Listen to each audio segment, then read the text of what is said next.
નમસ્કાર.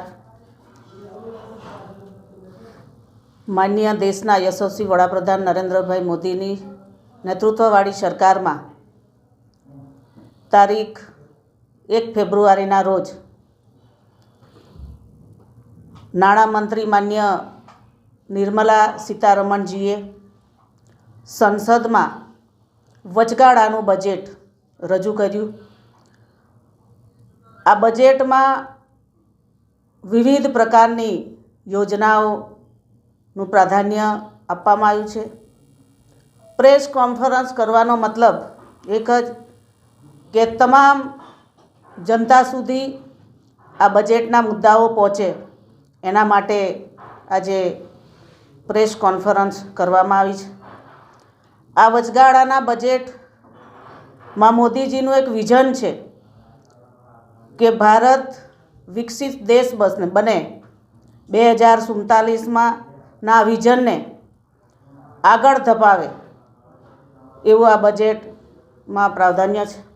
જ્યારે આઝાદીની સદી ઉજવશે ત્યારે કે આવનાર 25 વર્ષમાં મોદી સાહેબના સબકા સાથ સબકા વિકાસના સૂત્ર સાથે ગરીબો, યુવાઓ, ખેડૂતો, મહિલાઓનો આ બજેટમાં સમાવેશ થાય છે.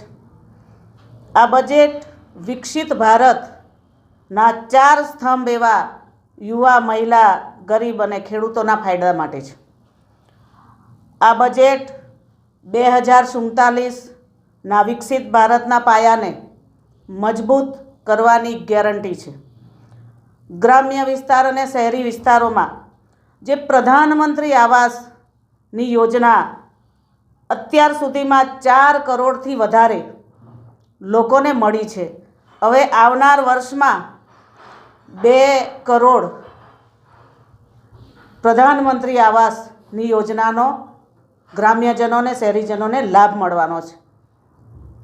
આગામી જે વર્ષો હતા એમાં જે કાચું ઘર હતું એને પાકું મકાન આપવાનું કામ આ નરેન્દ્રભાઈ મોદી સાહેબની સરકારમાં થયું છે. અમારી સરકારમાં મહિલાઓના ઉત્થાન માટે, મહિલા સશક્તિકરણ માટે ખૂબ કામ કરી રહી છે. મહિલાઓને લખપતિ દીદી બનાવવા માટેનું જે 2 કરોડનું લક્ષ્ય હતું એને 3 કરોડ લખપતિ દીદી બનાવવાનું આ બજેટમાં લક્ષ્ય છે. આયુષ્માન કાર્ડ, હું આપને જણાવું કે આયુષ્માન કાર્ડ થકી ગરીબ પરિવારના લોકોને ખૂબ મદદ મળી છે.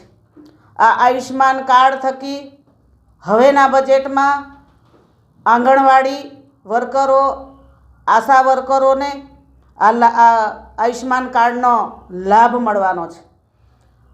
જે દીકરીઓ, જે મહિલાઓ સર્વાઇકલ કેન્સરથી પીડિત છે એમના હવે પછી એમના માટે આ બજેટમાં સર્વાઇકલ કેન્સરનું રસીકરણ માટેનું લક્ષ્ય છે. આ સર્વાઇકલ કેન્સરની રસીકરણ 9 થી 14 વર્ષની દીકરીઓને આપવામાં આવશે. પ્રધાનમંત્રી ગરીબ અન્ન યોજના, ગરીબ કલ્યાણ અન્ન યોજના જે કોરોના વખતથી ચાલતી આવી છે, હવે આગામી વર્ષોમાં પણ આ ગરીબ કલ્યાણ અન્ન યોજનાનો લાભ સૌને મળશે. ભારતીય જનતા પાર્ટી નરેન્દ્રભાઈ મોદી સાહેબની આ સરકારમાં ખૂબ કલ્યાણકારી યોજનાઓ ગામડા સુધી પહોંચી છે. દરેક પ્રકારની નાના ગરીબ પરિવારો સુધી પહોંચી છે. એ પછી આવાસના કામ હોય કે વિકાસમાં રોડ, રસ્તા, પાણીના કામ હોય કે પછી મહિલાઓ સખી મંડળો જે ચાલે છે એના ઉત્થાન માટે, એમના આત્મનિર્ભર માટે આ સરકાર કામ કરી રહી છે. વધુમાં છોટાઉદેપુરથી ધાર રેલવે પ્રોજેક્ટ પણ 350 કરોડ ફળવાયા છે. આ કાર્ય પૂરું થવાથી વડોદરા અને ઇન્દોરનું 109 કિલોમીટરનું અંતર ઘટશે.